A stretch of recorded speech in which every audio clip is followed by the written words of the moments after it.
Senhor presidente, saúdo todos os vereadores na pessoa de Vossa Excelência, dando boa tarde, população aqui presente. Senhor presidente, inicialmente eu quero agradecer aos vereadores Pastor Matos e Gil pela deferência no ato que ocorreu no domingo e concordar, vereador Gil, que de fato o ideal era a gente não ter esse evento de domingo, caso a nossa sociedade estivesse amadurecida suficientemente para fazer o respeito mútuo, e Vossa Excelência tem toda a razão nesse sentido. A gente precisa aprender a fazer o convívio mútuo, e não só em relação à religião, mas em relação a todas as diversidades. Em relação aos pretendentes do Salva-Vidas, ansiosos pelas nomeações que a gente acredita também que precisa urgentemente, se não me falha a memória, na semana passada o vereador Fabrício, inclusive, fez nesta casa um requerimento indicando ao prefeito que justamente fizesse essa avaliação para a convocação. O que eu quero estender em relação ao Salva-Vidas é que, além da necessidade urgente de ter mais funcionários e funcionárias no corpo de salva-vidas, a gente também precisa de que os salva-vidas que já estão tenham, e os que virão, tenham mais e melhores condições de trabalho. Nós temos E aí, o nosso problema não se limita à questão das praias. Além das praias, nós temos no município de Ilhéus rios que são frequentados muito, principalmente nos finais de semana. A Lagoa Encantada, temos o Véu da Noiva, lá em Olivença. Enfim, temos vários lugares que os munícipes e os turistas frequentam e que são lugares que necessitam da presença de um salva-vidas. Então, eu acredito e defendo e defenderei de que a gente precisa urgentemente, inclusive, fazer um debate com os que já estão na ativa, para ter as condições, e os que chegarem depois já encontrarem, seja a condição de vestuário, de EPI, de lugares para poder ter visualização, do protetor solar, enfim, a gente precisa fazer um planejamento.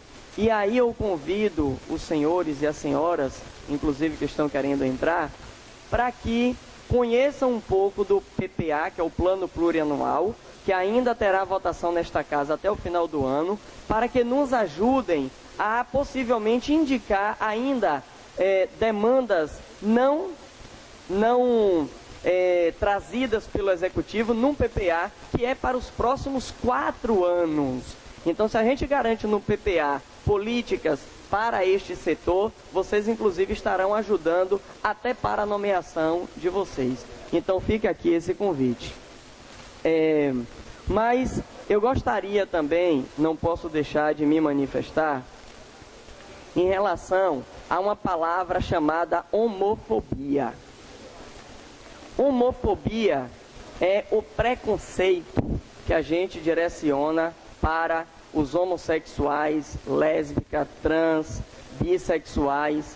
E é importante a gente compreender no nosso processo de sociedade, não só ilhéense, não só brasileira, mas no processo de sociedade no mundo, de que o homossexualismo, ele sempre existiu entre as pessoas. E desde a antiguidade, que muitos homens casados se divertiam no homossexualismo. Muitos. E hoje não é diferente. Existem ainda muitos homens e mulheres, mas principalmente homens, que mesmo sendo casado, ainda faz a sua relação homossexual. Porque o homossexual não é aquela pessoa que é passiva na relação. O homossexual é a pessoa que se relaciona com outro do mesmo gênero. E aí o que é que a gente precisa compreender, e a gente precisa levar para as nossas escolas, levar para a nossa vida, levar para todos os espaços onde a gente convive, de que criança não nasce homofóbica, criança não nasce racista, criança não nasce criminosa, isso é fruto do meio.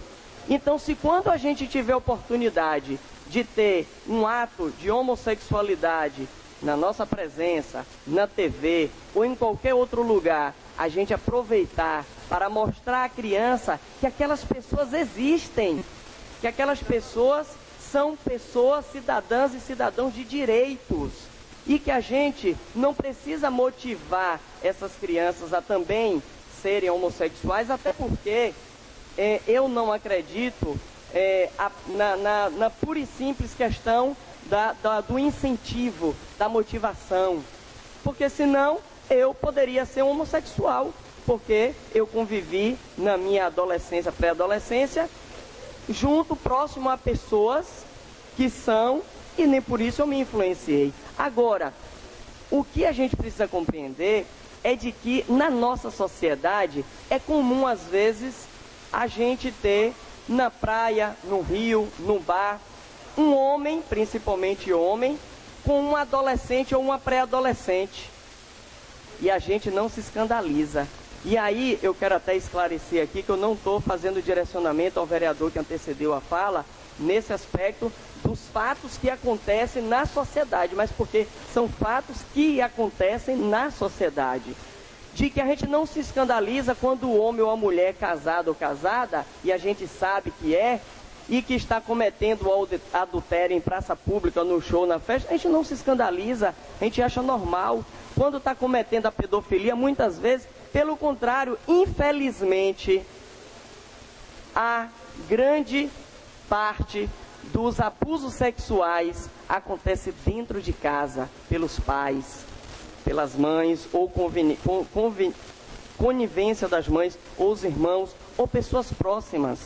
Então a gente precisa entender de que hoje o mundo moderno, ele traz a necessidade da gente respeitar-se mutuamente. Não significa que eu tenho que aderir, que eu passar a ser, que eu frequentar os mesmos lugares. O que a gente precisa é gerar o respeito mútuo. O que a gente precisa é reconhecer a pessoa como cidadão e cidadã de direitos, como elas são e devem ser. E aí a gente vai viver numa comunidade. E assim, para finalizar, eu já critiquei, continuo criticando, por exemplo, as lideranças que organizam as marchas ou o encontro do desfile de setembro, da parada gay. Eu já questionei, critiquei e continuo criticando algumas lideranças, mas não pelo fato destes homens e mulheres estarem expondo a sua preferência sexual, mas pelo fato de que eu penso de que os momentos criados precisam trazer justamente esta politização, trazer este debate para a sociedade, né, de gerar o respeito ao outro, porque quando a gente só bota o trio na avenida, vira só um carnaval, você não politiza, você não debate. E isso eu já questionei, já critiquei várias lideranças e continuo fazendo. A gente precisa fazer com que tenha geração de debates, de políticas públicas, de orientações, de palestras, de exposições, para que a gente minimize esses momentos de homofobia que são reais e que a gente vive na pele no dia a dia. A pessoa que é homem e que decide fazer uma cirurgia e cirurgicamente ela passa a ter a sua sexualidade como feminina, não queiram estar na pele dessa pessoa, porque ela não pode ser atendida pela política pública do programa da mulher, porque não é mulher, mas também não tem um atendimento especializado na política pública masculina. E aí? São debates de política pública que a gente precisa fazer nesta casa e em todos os espaços para a gente garantir, repito e finalizo, o cidadão e cidadã como pessoa de direito. Muito obrigado, senhor presidente. Vereador Ivo Evangelista. Pela ordem, senhor presidente. Pela ordem, vereador Macri. Só antes do vereador Ivo se pronunciar, eu gostaria só de informar a vossas excelências e a comunidade que devido ao fato dos moradores e moradoras do Conjunto Habitacional Minha Casa Minha Vida, do Teotônio Vilela, já terem recebido as suas chaves, então muitos já começaram a se dirigir para suas novas moradias e lá alguns desses moradores já estão se organizando e criaram uma comissão provisória deste residencial do Vilela, que no momento está composta por 4 moradores, o senhor Jailton Sputnik, que cuida das relações institucionais, Luciana, organizadora, Washington, transporte e Ninha, secretária dessa comissão. E por fim, informar os senhores vereadores que pedir até desculpa que eu combinei com o presidente, queria mandar no grupo a informação e terminei me passando.